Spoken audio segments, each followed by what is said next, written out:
स्वामीଙ୍କ सामनारे दुई जन पुरुष मो सहित तापरे जहा हेला आजि मु सेही विषय आपणଙ୍କୁ कहिबाकू जाउछि। संपूर्ण घटना विषय जानिबाकू एही भिडियोटी को शेष जाए निश्चय देखंतु। भिडियोटी भल लागिथिले गोटे लाइक करी आगको एपरी भिडियो देखिबाकू आपण आम चैनल को सब्सक्राइब करिनियंतु। एबे आसंतु जानिबा संपूर्ण घटना कोन थिला। मो नाम अलका, समस्ते मते अनु बोली डाकंती। मो दुई पुओ मध्य घरे डाकंती। मो स्वामीଙ୍କ आगरे मध्य से मते अनु बोली डाकंती। से कुहंती जे मु कोनोसी प्रकारे तांकर बोउ देखा जाउ नाही। मु कोनोसी अविवाहित युवती परी देखा जाए। अन्य मानंक सामनारे भी सेमाने मते अनु नामरे डाकंती। एबे मोर बयस 36 होइथाए। मोर बहुत पूर्वरु विवाह होई सारिथिला। मु स्कूल पास करिबार किछि मास मध्यरे आम घर लोके मोर विवाह जणे सरकारी कार्यालय रे कार्यरत जणे किराणी को विवाह करई देइथिले। एहा प्राय समस्त झियोंक सह घटे। मु देखिबाकू सुंदर होइथिबारु विवाह पूर्वरु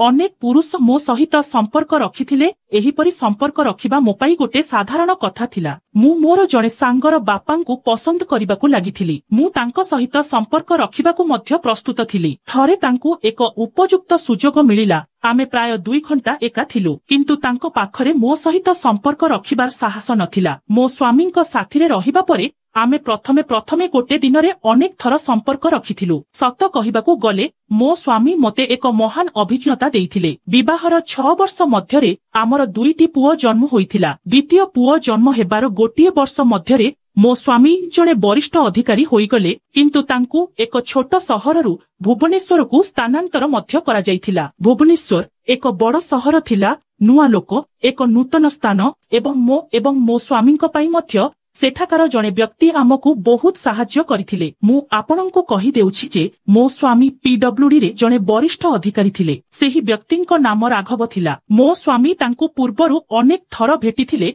तेणु से राघवଙ୍କ साहाय्य नेइथिले। तांको स्थानांतर परे जेतेबेले मो स्वामी प्रथम थर पई भुवनेश्वर आसीथिले, राघव तांको निज घरे रखिथिले एवं एक भल 3 कोठरी विशिष्ट घर भड़ा मध्य नेइथिले। गोटिए मास परे स्वामी आमको भुवनेश्वर आनिथिले। एहा राघव एवं तांको परिवार को भेटिबा मोर प्रथम थर थिला, किंतु राघव आम सहित एपरी व्यवहार करुथिले जेपरी से आमको वर्ष वर्ष धरी जानिछंती। मु तांको स्त्री संगीता को प्रकृतरे पसंद करुथिली। राघवଙ୍କ सान झियो गीता मो स्वामीଙ୍କ सहित बहुत निकटतर होइगला, तथापि भी मु एही सबु कथा को गंभीरतार सह नै नथिली। गोटिए दिन अपराह्नरे संगीता एवं मु घरे एका थिलु। से मोठारु 5 रु 6 वर्ष बड़ थिला। से भी देखिबाकू बहुत सुंदर थिले। दिने संगीता मते कहिले, तुमे एते सुंदर, तेबे तुमे निज प्रति काहीकि ध्यान देउ नाहम। जदि तुमे निजर ध्यान रखिबो तेबे किछि मास मध्यरे तुमे मो भौणी परि देखाजिबा आरंभ करिबो। तापरे मु कहिली, मु भी आगरु तुम परिथिली। मोर संतान नहेबा परे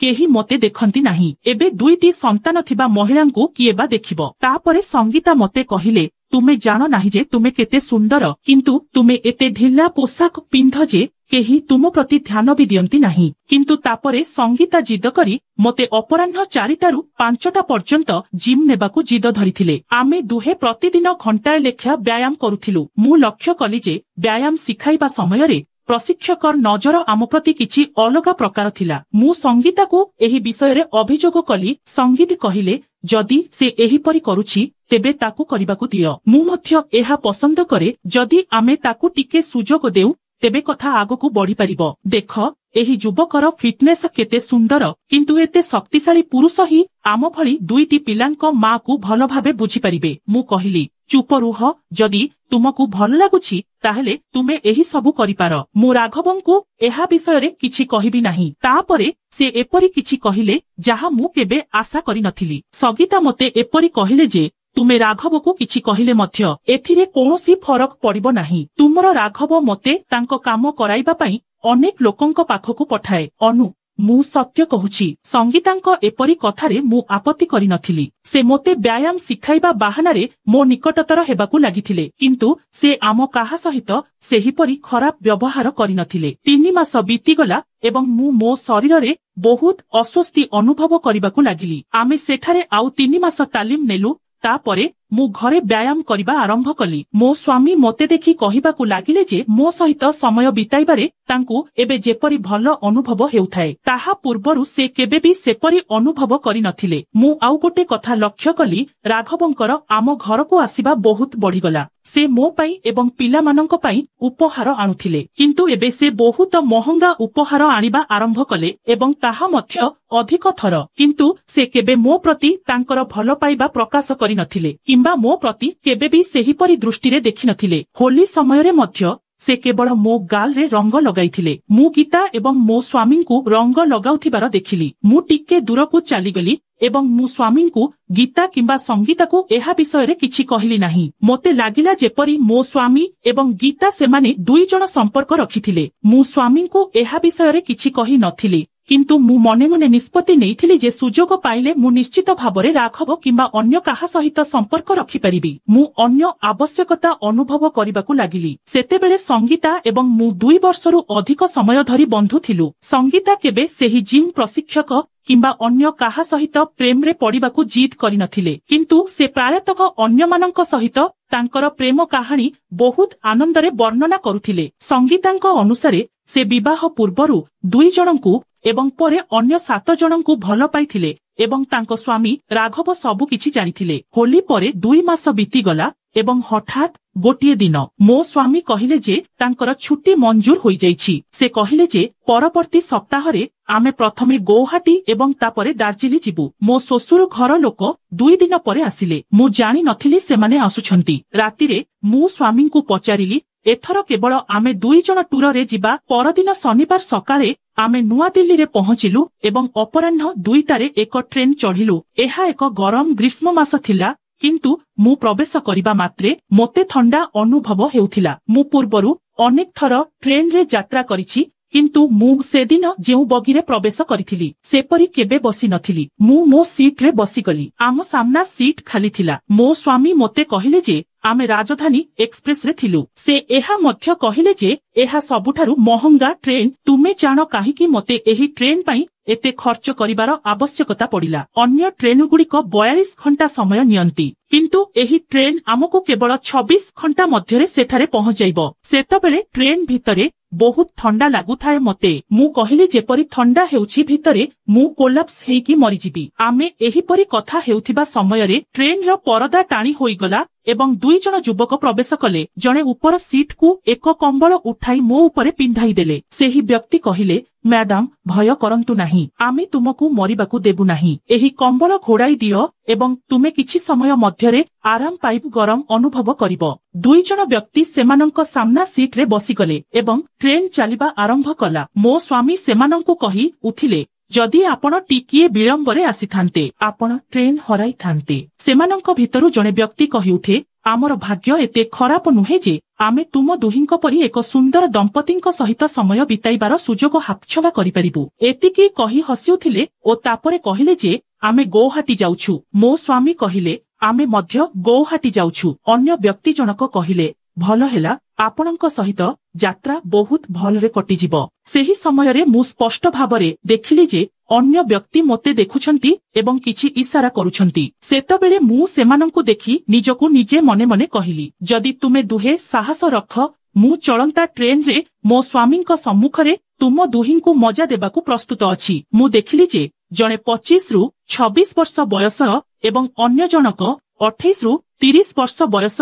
उभयंक शारीरिक गठन भल थिला। केही मो स्वामी परि नथिले किंबा केही राघव परी महान व्यक्तित्व नथिले, किंतु उभय सुंदर देखा जाउथिले। उभय रेशम पाइजामा एवं कुर्ता पिंधिथिले। उभयंक बेकरे मोटा सुना चेन एवं उभयंक हातरे 5टी आंगुठीरे सुनार मुदी थिला। सेमाने प्रत्येके निज सीटर तळे एक बड़ सुटकेस रखिथिले। प्रत्येके सेमानंक हातरे एक ब्रीफ केस धरिथिले। सेमाने आमो सामनारे बसिथिले। एहा स्पष्ट भाबरे देखा जाउथिला जे उभय बहुत धनी। मु चुप होई बसिकी सुनिली। दुहे मो स्वामींक सहित कथाबार्तारे मजी रहिथिले। सेमाने मो स्वामींक ठारू समस्त सूचना संग्रह कले, जेपरिकी आमे केउठी रहुथिलु, मो स्वामी केउठी काम करुथिले इत्यादि। निज विषय रे सेमाने मते कहिले जे सेमाने गुआ व्यवसाय रे अछंती। उत्तर राज्य गुड़िकु गुआ जोगाण करुथिले ଏବଂ ମାସକୁ ଅତି କମରେ 2 ଥର ଦିଲ୍ଲୀ ଯାଉଥିଲେ। ସେମାନେ ନୂତନ ଅର୍ଡର ନେଇ ପୁରୁଣା ଦେୟ ଆଦାୟ କରୁଥିଲେ। ସେମାନେ ମୋତେ କହିଲେ ଯେ ସେମାନେ ପ୍ରକୃତରେ 2 ଭାଇ,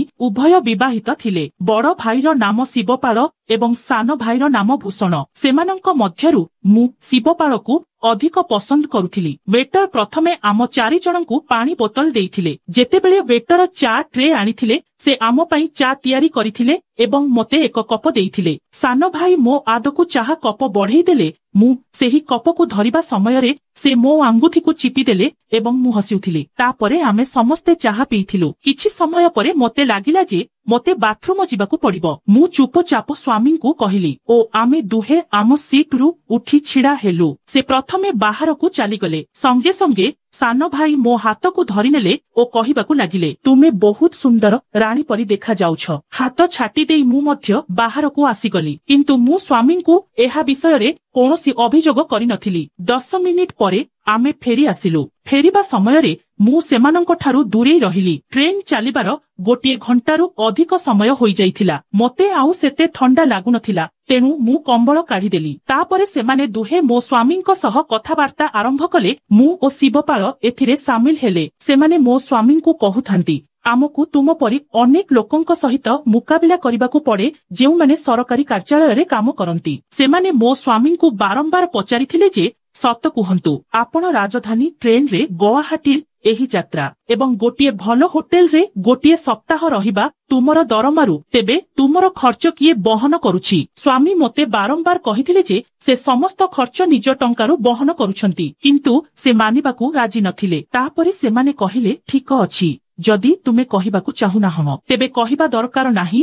କିନ୍ତୁ ମୁଁ ଆତ୍ମବିଶ୍ୱାସର ସହିତ କହିପାରିବି ଯେ ତୁମର ଜଣେ ଠିକାଦାର ତୁମର ଛୁଟିର ସମ୍ପୂର୍ଣ୍ଣ ଖର୍ଚ୍ଚ ବହନ କରୁଥିବେ ନିଶ୍ଚୟ। କିନ୍ତୁ ତୁମେ କେବେ ଭାବିଛ କି ସେହି ବ୍ୟକ୍ତି ତୁମ ଉପରେ ଏତେ ଖର୍ଚ୍ଚ କାହିଁକି କରୁଛନ୍ତି? ମୁଁ ଜାଣିନଥିଲି ମୋ ସ୍ୱାମୀ ନିଜେ ଏହି ଟ୍ରେନ୍ ଭଡ଼ା କିମ୍ବା ହୋଟେଲ ଖର୍ଚ୍ଚ ବ୍ୟବସ୍ଥା କରିଥିଲେ କି ରାଘବ କିମ୍ବା ଅନ୍ୟ କୌଣସି ଠିକାଦାର କରିଥିଲେ। ମୋ ସ୍ୱାମୀ ସିଧାସଳଖ ଉତ୍ତର ଦେଇନଥିଲେ। ତାପରେ ଆଲୋଚନା ସମ୍ପତ୍ତି ରୋଜଗାର କରିବାର ଉପାୟ ଆଡ଼କୁ ମୁହାଇଲା। ମୋ ସ୍ୱାମୀ କହୁଥିଲେ, ଆମେ ମଧ୍ୟ ବହୁତ ପଢ଼ିଥାଉ, ଆମେ କଠିନ ପରିଶ୍ରମ କରୁ, କିନ୍ତୁ କିଛି ଲୋକଙ୍କୁ ଛାଡ଼ି ଆମେ ଅନ୍ୟମାନେ ସମସ୍ତେ ଦାରିଦ୍ର୍ୟରେ ରହୁ। ଏହା ଶୁଣି ଶିବପାଲ କହୁଥିଲେ, ଅଧ୍ୟୟନ କଠିନ ପରିଶ୍ରମ କରିବା ଗୁରୁତ୍ୱପୂର୍ଣ୍ଣ, କିନ୍ତୁ ସଫଳ ହେବା ପାଇଁ ଆପଣଙ୍କୁ ଆହୁରି କିଛି ଆବଶ୍ୟକ। ଶିବପାଲ ମୋତେ ଚାହିଁ କହିଲେ, ଏବଂ ଆହୁରି ଗୁରୁତ୍ୱପୂର୍ଣ୍ଣ ହେଉଛି ସଠିକ ସମୟରେ ସୁଯୋଗର ପୂର୍ଣ୍ଣ ଉପଯୋଗ କରିବା। ମୁଁ କହୁଥିଲି, ଆମେ ଶୁଭକାମନା ବୁଝିପାରିଲୁ, କିନ୍ତୁ ସୁଯୋଗର ସଦୁପଯୋଗ କରିବାର ଅର୍ଥ ବୁଝିପାରିଲୁ ନାହିଁ। ସେ କହିଲେ, ମ୍ୟାଡାମ, ଶୁଭକାମନା ଠିକ ଅଛି,